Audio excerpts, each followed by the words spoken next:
এই স্নেহা, এই নাও বাজার। হ্যাঁ দাও।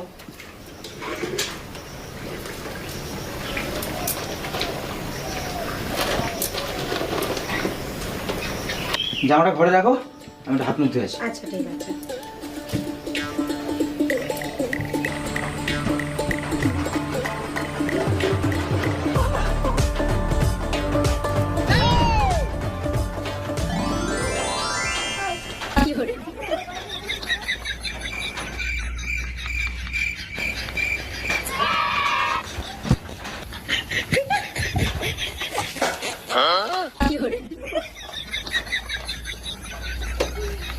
হ্যাঁ হ্যালো। হ্যাঁ দাদা, আমি এক্ষুনি পাঠাচ্ছি টাকাটা, এক্ষুনি পাঠাচ্ছি। হ্যাঁ হ্যাঁ, আপনি রাখুন, আমি এক্ষুনি টাকাটা পাঠাচ্ছি আপনাকে। আচ্ছা আচ্ছা আচ্ছা আচ্ছা, ঠিক আছে ঠিক আছে ঠিক আছে, আপনি রাখুন, আমি টাকাটা পাঠাচ্ছি।